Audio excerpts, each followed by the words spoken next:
channel. My name is RJ, your tarot card reader. Take what resonates and leave those not for others. Watch on your own risk.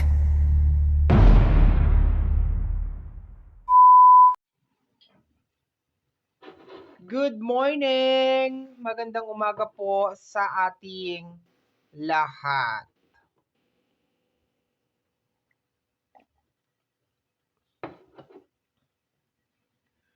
Kung hindi mo naman po umaga napapanood ang ating reading, bahala ka sa buhay mo. Joke lang! Ikaw naman eh. Kung hindi mo naman po umaga napapanood ang ating reading, ikaw po ay binabati ko ng magandang tanghali, magandang hapon, at magandang gabi. Okay. So tayo po ay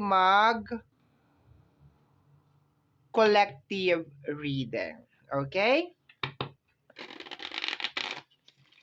Kumusta naman po ang lahat? I hope that everybody's safe.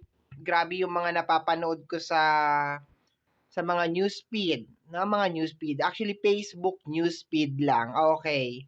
About sa weather. Okay. I hope that everybody's okay. Everybody's fine. Ayan, fine. Hanapin. Nasa maayos na kalagayan ang lahat. Okay. So, kaninong energy, kaninong collective ang masasagap natin today? And bago tayo mag-proceed, of course, salamat po. Maraming salamat po sa ating mga abangers. Ayan. Maraming salamat po sa walang sawang suporta, pagmamahal, paghihintay ng mga uploads, readings. Thank you very much po. And ganoon din po sa ating mga bagong subscribers. Thank you very much. Maraming salamat po. Bago tayo magpatuloy sa ating reading, gusto ko lang pong sabihin na ang pinaka may main role sa black card natin is yung ating mga alas. So, yung alas, syempre, alas sila.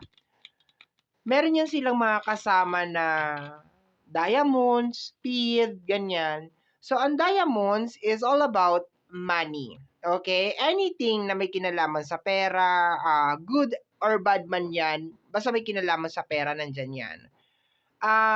Speed is may kinalaman sa mind. Okay? Diyan ko nako-connect yung mga psychological warfare, yung mga witchcraft, diyan ko rin nako-connect yan. Flowers is may kinalaman sa mga opportunity abroad,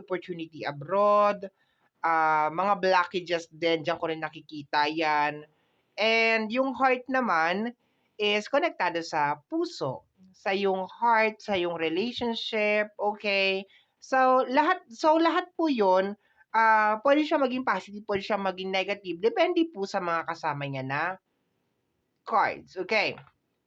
We will be starting sa 12 cards, and then next natin is 6 cards, and magko-closing tayo ng 3 cards, okay?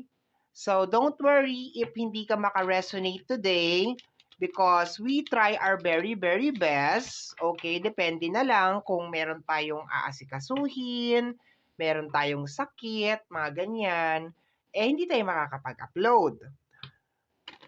Pero as much as possible, every day, araw-araw is nag-upload po tayo. Okay? So, let's go tayo, my dear.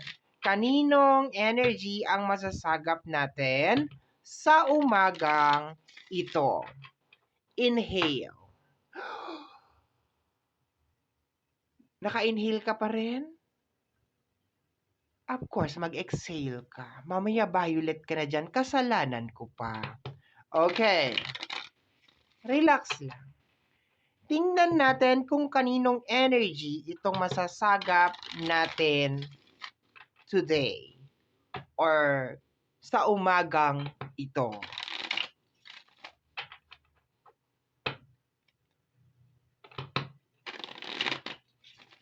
Okay na 'to. Nagiging ano ko 'yan, okay na 'to. Nakakahawa si ano, sino ba 'tong vlogger na 'to yung nagluluto? Ma'am Gina ba yun? O, nakakahawa ka madam, Ayan na, okay na 'to. Let's start our reading. 12 cards muna tayo, my dear. 12 cards.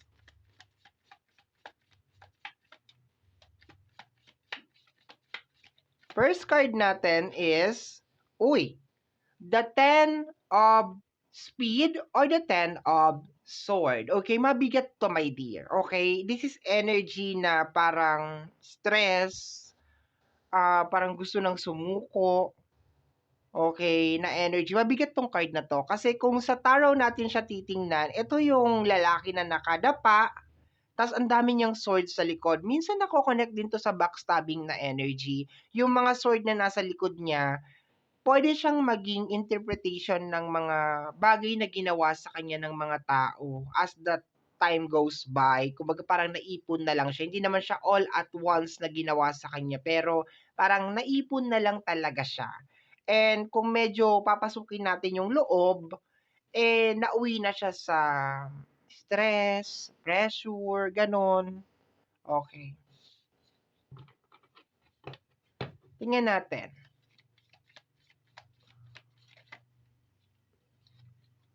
O, yun lang. Okay, we have here the Ace of Speed. So, ito ay, sabi ko nga sa iyo, ang Ace of Speed is connectado yan sa mind. Okay, so definitely na-stress. So, dagdagan ko pa. Okay, pero hindi ko gusto. Hindi ko gusto tong Ace of Speed na to. Okay, sa lahat. Siya ang pinaka hindi ko gusto. Okay, anyway. Kasi konektado. Kaya bakit hindi ko siya gusto? Kasi konektado siya sa mga ano, yung mga witchcraft, mga kung ano, konektado kasi siya dun, psychological warfare. Kaya sa lahat ng card, siya yung hindi ko gusto. Kasi konektado siya doon. And alam mo naman, ayaw natin yung mga ganon. Okay, we have here, nahulog lang siya, the energy of Jack of Speed. Okay, so ito ay energy ni Gemini, Libra, and Aquarius. And I will be very, very strict pagdating sa gender. Lalaki po ito. So kung ikaw po ay nanonood sa akin ngayon na lalaki, Gemini, Libra, and Aquarius, pwede ka mag-resonate dito sa reading na to. Okay? Pero marami pa naman tayong cards. Tingnan natin. Malay mo meron pa.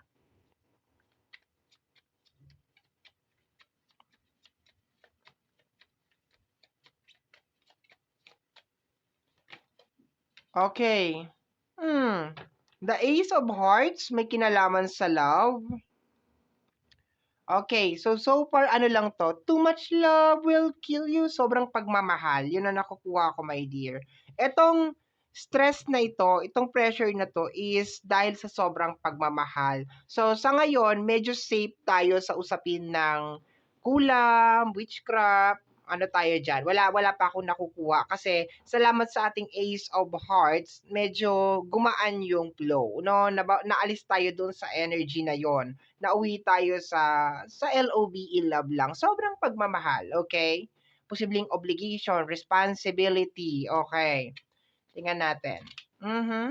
Ilan to? Okay, babae. Okay, makaka-resonate na dito ang babae at lalaki. Okay. Una is lalaking Gemini, Libra, and Aquarius. Tapos, babaeng Earth sign, Taurus, Virgo, and Capricorn. Okay? So, hello po sa inyo. The Three of Pentacles, this is energy of tulungan. Okay? So, walang tulungan na nangyayari. Okay? Sa loob ng probably relationship kasi nandito na to eh. Okay? 2, 4, 6. Kompleto na. And we have another card over here, the Nine of Wands. Okay? May nahihirapan dito, may hindi maihakbang yung paa because parang ang dami na talagang nangyari. No? Ang dami na talagang nangyari so far. Parang ang bigat-bigat, talagang ang bigat sa buhay, obligasyon, responsibility, patong-patong na. Itong ganitong energy, my dear, is hindi 'to nangyari ng isang bagsakan lang. Ano 'to, years and years, nagkanda patong-patong na siya. Yung tipikal na parang wala ng pahinga, tapos siguro sinusubukang ayusin yung connection, yung obligation, yung responsibility, lahat ginagawa. Okay, lahat ginagawa para maitaguyod ang pamilya, magkaroon ng magandang buhay ang bawat isa, okay? Pero nagdudulot na siya ng bigat ngayon. Okay, eto my dear, baka iniisip mo rin somehow like siguro iniisip mo rin na baka may sumasalbahe sa'yo. Pero so far, hindi ko pa naman siya nakikita sa reading na 'to. Ang sinasabi lang dito is ito ay nag-form na burden or bigat as the time goes by. Kumbaga parang walang pagbabago na nangyayari. Although sabihin natin siguro, let us just assume na kunwari naglinis ka ng bakuran mo. And then, nagbunot ka ng mga damo. And then, sabihin natin, after 2 days, may mga damo na naman ulit. So, parang natatakpan yung effort mo, yung pagod mo, kasi meron na naman. Hindi siya na-acknowledge, hindi siya na-recognize, yun na nakukuha ko dito. Okay, let me see, my dear. We have here the energy of the Eight of Pentacles, which is kinonfirm talaga dito, my dear, na may pressure talaga sa usapin ng pinansyal. May sa obligation, responsibility. Ganon. Okay? So, gugulo lang to. Okay? So, nandito ka, napapanood mo tong reading na to. Gugulo lang to, my dear, pag masyado mong hinighlight to. Ito. Kasi utak mo na ngayon yung yung nag-ahari sa lahat. Okay, siya na yung nangingibabaw sa lahat. Which is, sinasabi na siguro ng utak mo na kailangan mo na magpahinga, kailangan mo nang bigyan ng oras yung sarili mo. Pero at the same time, nandun yung love eh. Nandun kasi yung pagmamahal. Nandito yung Ace of Hearts natin.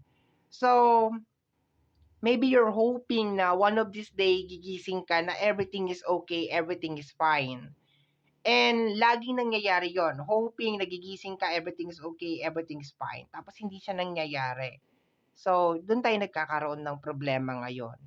Kaya bumababa yung energy mo. Mababa yung energy ng collective ngayon. Eto kung sino man to, Gemini, Libra, and Aquarius, Taurus, Virgo, and Capricorn. Once again, strict tayo sa gender, male and female, air sign, male, earth sign, female. Okay? So, mabigat yung energy niya. Like, mabigat yung energy nito kasi ito yung pressure, tension na nag-accumulate over time. The Nine of Swords. Nauwi na siya sa sleepless night, di makatulog, okay? Nagkakaroon na ng mga anxiety. Ayan, walang tulungan na nangyayari in short. Okay? Walang gustong tumulong. Yun ang nakukuha ko dito. Kasi you are expecting na magkaroon ng Three of Diamonds over here, which is may kinalaman sa usapin ng collaboration. And bumaba siya sa Nine of Wands or the Nine of Flowers, which is sinasabi sa akin na medyo matagal mo nang ine-expect to. Matagal mo nang inaasahan na gigising ka isang araw na everything is okay, everything is fine. Pero hindi siya nangyayari. And pwede ito mag-resonate, the Seven of Pentacles related sa energy ng harvesting. Pwede ito mag-resonate sa relationship, pwede itong mag-resonate sa pamilya. Okay? Yung bigat ng obligasyon at saka ng responsibility ang nandito, my dear. Okay?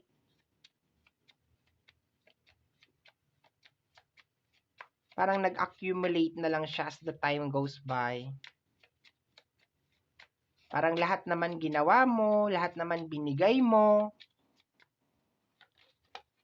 We have here the Six of Pentacles, which is may kinalaman sa giving, sharing, okay, pagbibigay. The Seven of Swords. Pero, hindi siya na ibabalik, my dear. Okay?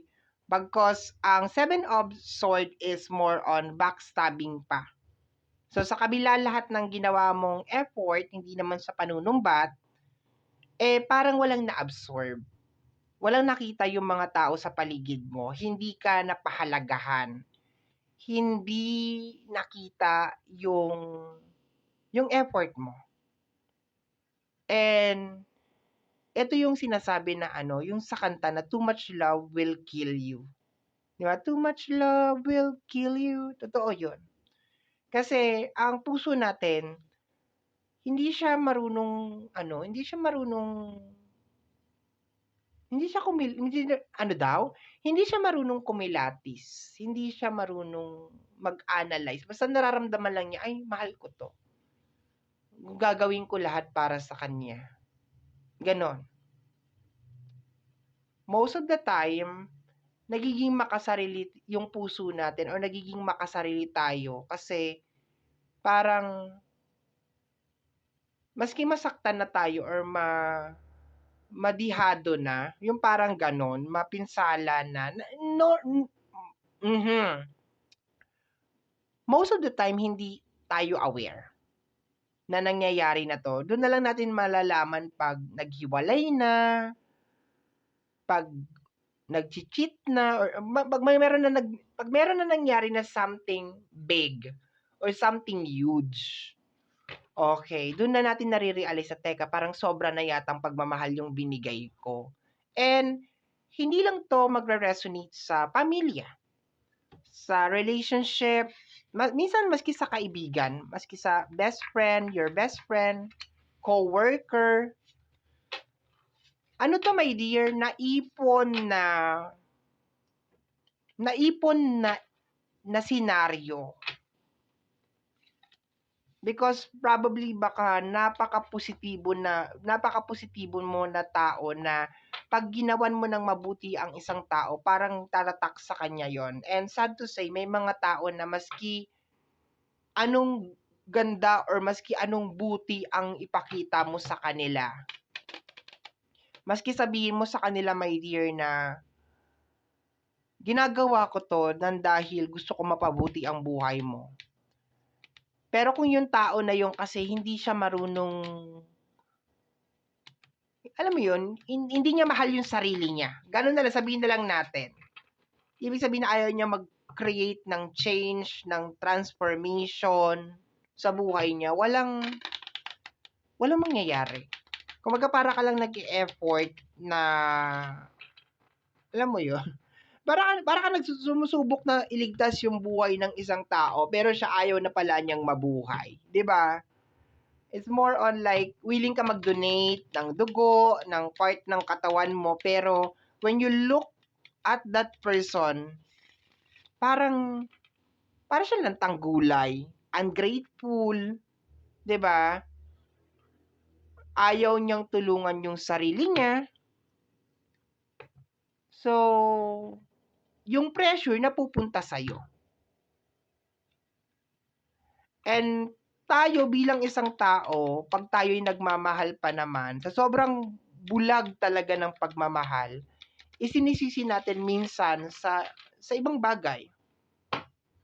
Sinisisi natin sa ibang bagay, my dear, yung mga bagay na nangyayari. Like somebody cursed me, sinumpa ako, or totoo naman siya, hindi ko man sinasabing hindi totoo ang sumpa. Kinulam ako, kasi meron tayong Ace of Speed. Hindi ko sinasabing hindi sila totoo, pero we need to actually look at it very carefully. Kasi minsan tayo lang din talaga ang gumagawa nun. Sasabihin mo, ay malas talaga ako sa love. Bakit? Iniscan mo ba? Nanligaw ba yung tao na yan bago mo sagutin? O sinagot mo lang talaga siya because of balungkot ka during that time? Kinilala mo ba ng mabuti? 'Di ba? May mga ganun na factor. And we have to know that. Kasi based on the 12 cards na meron tayo, yung bigat na nararamdaman mo ngayon, collective, it is more on the given love na hindi nasuklian.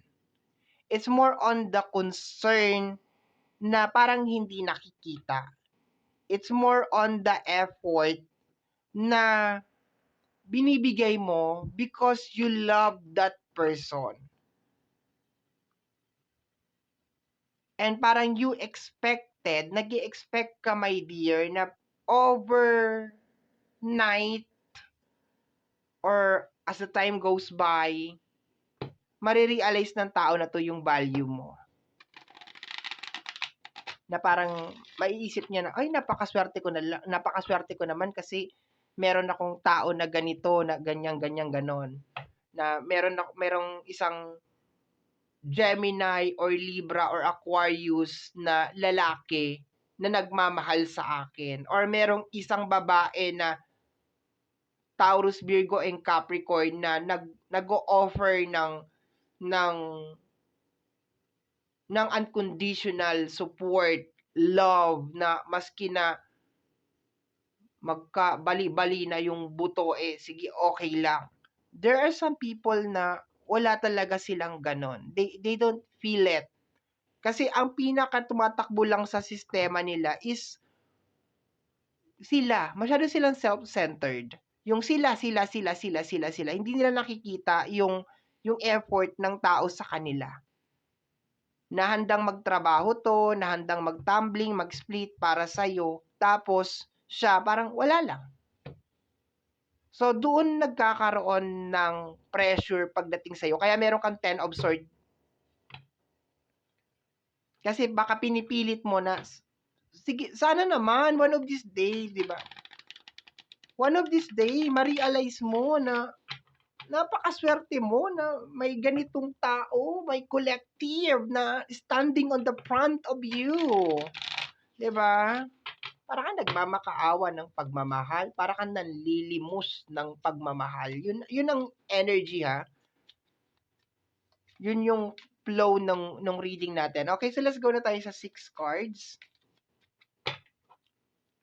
Once again, pag hindi ka makaresonate sa reading ngayon, don't worry because we are trying our best to do some collective reading every single day. Okay, let's go tayo, my dear.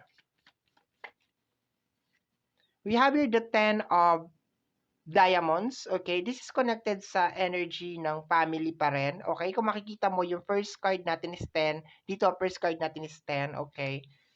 So, kung sino man tong energy na to, mahalaga talaga sa kanya ang pamilya. Napakahalaga sa kanya ng family. Pero kagaya nga ng lagi kong sinasabi, pag may involved na ibang tao, kailangan may give and take. May tulungan. The 2 of Wands. Nandun ka, my dear, sa point na hindi mo alam kung anong gagawin mo. 2 of Wands is energy of decision making. Hindi mo alam kung anong gagawin mo. Kakat ko na ba? Kapatuloy na ba ako? Pero kung ako lang, this is my personal opinion, wala to sa card. Kung nadadamage ka na nung certain energy, i-cut mo na. Sa akin lang, kung hindi ka naman na-appreciate at hindi ka naman nabavalue at namamalimos ka ng pagmamahal, i-cut mo na. Kasi pag sinabing pamilya, pag sinabing relasyon, di ba nandito na? Pag sinabing pamilya, pag sinabing relasyon, ibig sabihin, tulungan, collaboration, give and take, appreciation, love. Hindi lang isang tao ang nagbibigay ng love. Hindi lang iisang energy ang nagbibigay ng love. Kasi yung tao na yan, eventually, mapapagod yan. At yun ang nangyayari ngayon. Kasi yung mga tao, take na lang sila ng take. Grab na lang sila ng grab. Tapos ikaw, nandiyan ka sa gitna, sinasabi mo, mahalin nyo naman ako. I-appreciate nyo naman yung ginagawa ko para sa inyo. What if hindi nila kayang gawin yun, my dear? What if lang ayoko naman sabihin na hindi talaga nila kayang gawin yun. What if hindi talaga nila kayang gawin? So, ano mangyayari sa'yo? Pag mistura kang battery, pag mistura kang charging port, pupunta sila sa'yo, magcha-charge, and then pagkatapos nun, aalis. Ang problema, nadidrain ka, nauubos ka. Walang give and take na nangyayari, my dear. Nandito na yung Ace of Speed ulit. Lumabas na naman siya ulit. So, it's weighing you down. Yung energy is mabigat. It's weighing you down, my dear. The energy is weighing you down. Okay? Okay, sakto na yung cards natin. The Six of Pentacles, energy of giving, sharing. May tinuro sa akin, or actually hindi to tinuro, narinig ko lang. Okay, narinig ko lang. Na pag ikaw ay tinulungan ng isang tao, ang una mong ilalagay sa utak mo is hindi yan gagawin ng tao na yan forever. At kung tinulungan ka ba ng isang tao, magiging consider yun as utang na loob. So therefore, ang tanging paraan para mabayaran mo ang utang na loob, it's more on showing to that person na hindi siya nagkamali na tinulungan ka niya. Kailangan ipakita mo dun sa tao na yun na hindi ka nagkamali ng tinulungan. And at the same time, hindi ka babalik sa kanya once na nag-fail. Kasi ang pinaka-goal mo ngayon na tinulungan ka, for example, pinansyal, tinulungan ka, ang pinaka-goal mo ngayon is itong tinulong sa akin, kailangan maging maging stepping stone ko to, papunta dun sa goal ko, sa dreams ko. Pero kung ikaw ay nagre-receive ka lang ng tulong galing sa isang tao and then you are expecting na parang next month ay tutulungan niya ako ulit, next month tutulungan niya ako ulit, yung tao na yan, madidrain yan.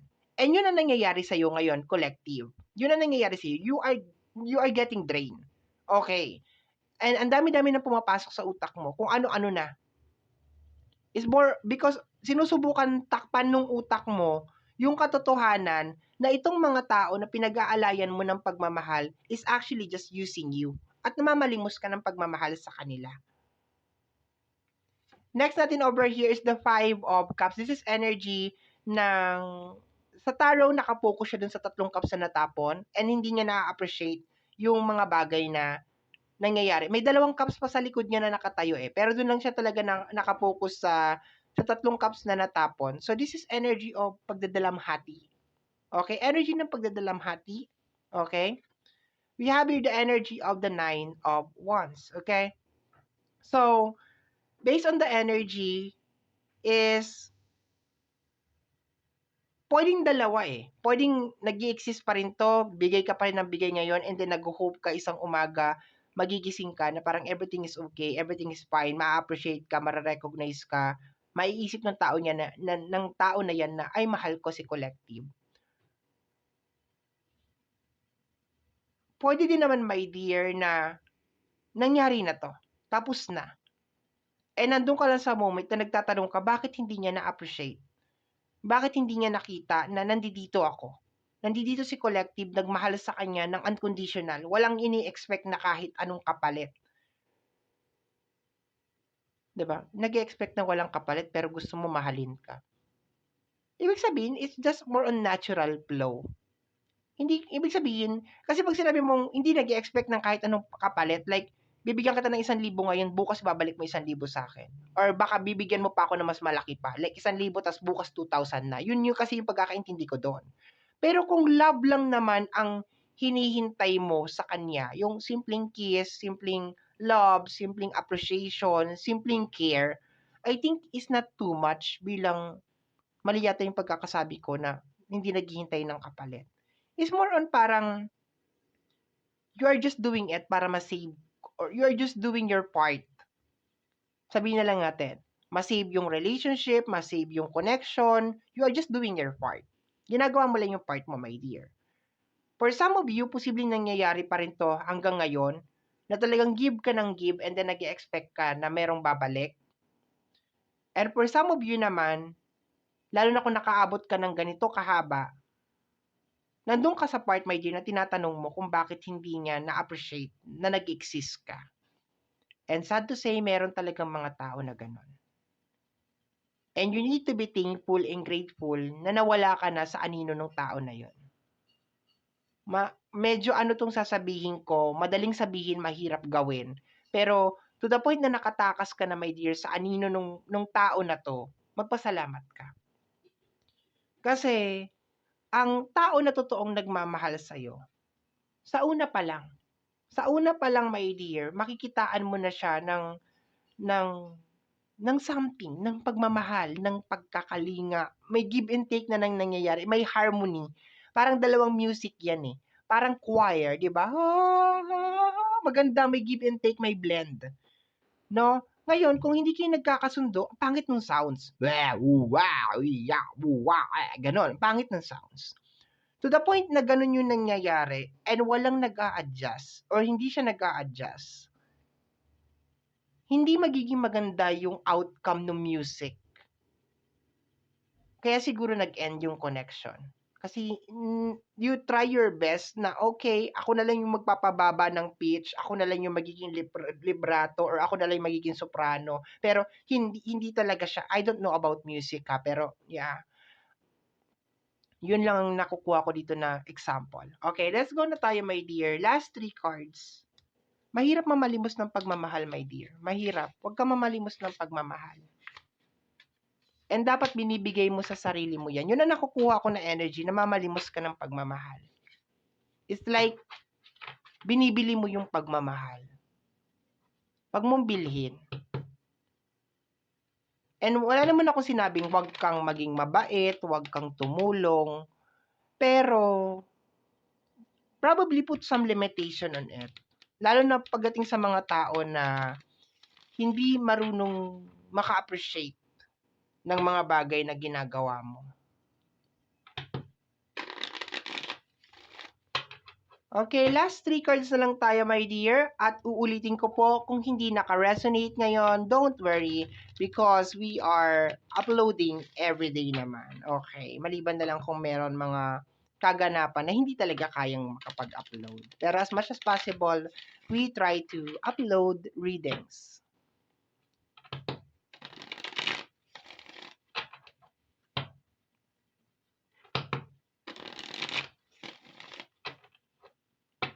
Last 3 cards, na-marinate na siya sa isipan mo eh. Parang for some of you, iniisip mo siguro, ikaw yung may mali. Ikaw yung may kasalanan. Wala namang perfect na tao. Walang perfect na tao. Pero, lalo na kung maka-encounter ka ng taong narcissist, paparamdam niya talaga sa'yo na nasa iyo ang mali. Teka lang ha. And I am back. Malamang magbago yung audio quality kasi tinanggal ko yung headset ko kasi nag-charge ako. Hindi pwede magsama yung headset at saka yung charger. Nagkakaroon ng static. Okay. But anyway, nandun ako sa part na, lalo na kung ang makakasama mo sa buhay is narcissist. Kahit nasa kanya yung mali, sasabihin niya ikaw yung mali. Kaya it's very important na alam natin yung boundary natin bilang isang tao. Kapag hindi na nag-work yung isang bagay, tama na. Madaling sabihin, mahirap gawin, pero kailangan i-priority natin. Yung love na nililimos mo sa ibang tao, dapat ikaw mismo nagbibigay niyan sa sarili mo. Hindi mo yan nililimos sa ibang tao.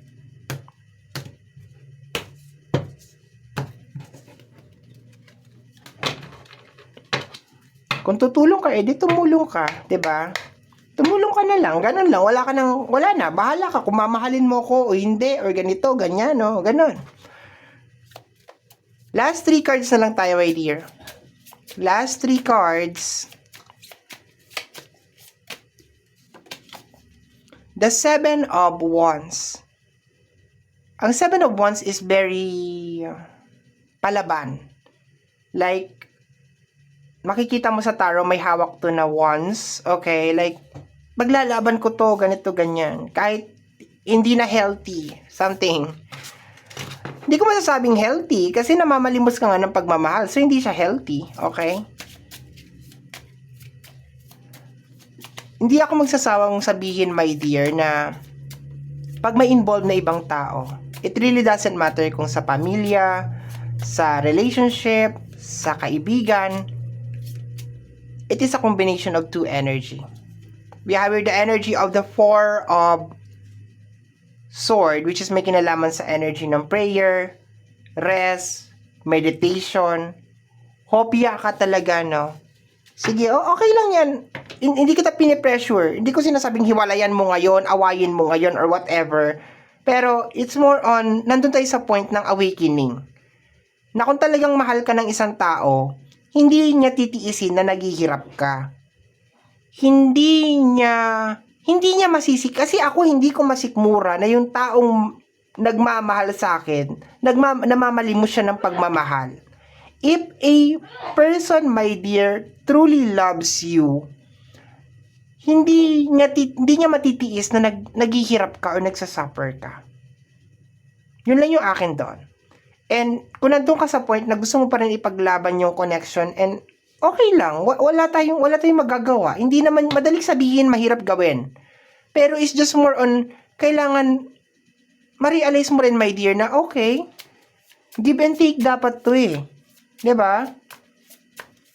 Kumbaga parang, anak nyo ko, kapatid nyo ko, asawa mo ko, kaibigan mo ko, hindi ako ATM, hindi ako alam mo yun, partner mo ko, anak mo ko, kapatid mo ko, diba, nanay mo ko, tatay mo ko, hindi ako ATM, hindi ako yung typical na, hindi ako robot. Diba? I'm doing all of this, hindi naman sa pasusumbat, because I love you, pero, please, diba? Stop, wag mo naman akong gawin na, yung parang namamalimos pa sa'yo na, uy, nanay mo ko, pansinin mo naman ako, hindi naalala mo lang ako tuwing manghingi ka ng pera. Uy, tatay mo ko, bakit ganun? Or asawa mo ko, bakit ganyan mo ko tratuhin? Uy, kaibigan mo ko. Yung ganun, wag naman umabot sana sa ganun. Diba? Let me see, last card tayo. The Four of Cups. For some of you, hindi kayo makamove on dito. And kung hindi kayo makamove on sa ganito na scenario and hanggang ngayon nagtatanong kayo, bakit? Bakit? Why? May mga tao talaga na ganito. Malas mo lang talaga nakatagpo ka talaga ng tao na ganito. Malas mo lang talaga. And ako, nagbibigay ako ng chance. This is my personal na out of the reading na to ha. This is my personal. Ako, nagbibigay ako ng chance sa mga tao na sabihin natin may ganito silang character. Pero I need to see some improvement. I need to see some change. Ako, mag-i-effort akong tumulong sa isang tao. Pero gusto ko makita yung pagpupursige niya rin. Natulungan yung sarili niya. Kasi it is going to be useless. Kahit magbigay ka na magbigay ng pera dyan, kung yung tao na yan, ipang susugal niya lang, ipang iinom niya lang yan, wala din. Walang mangyayari. Diba? Walang mangyayari. Nagsasayang ka lang ng pera, nagtatapon ka lang ng pera. Kung ikaw yung klase ng tao na nagbibigay ka ng pagmamahal sa isang tao, lahat ginagawa mo para sa kanya, pero siya wala naman siyang ginagawa pabalik sa'yo, wala din. Nadidrain ka lang na nadidrain. Para kang charging port. Pupunta lang sa'yo para mag-charge. And then pag na-full charge na, aalis na. Pag nalobat na naman, babalik na naman ulit sa'yo. Okay? So, my dear, ito po ang nasagap natin na message para sa umagang ito. Kagaya po ng lagi kong nasasabi, ang tanging hiling at dasal ko lamang po sa ating buong may kapal na ang mga readings na ginagawa ko ay nakakatulong po sana sa ating lahat. Maraming salamat po. Thank you, my dear. Bye-bye and take care of yourself.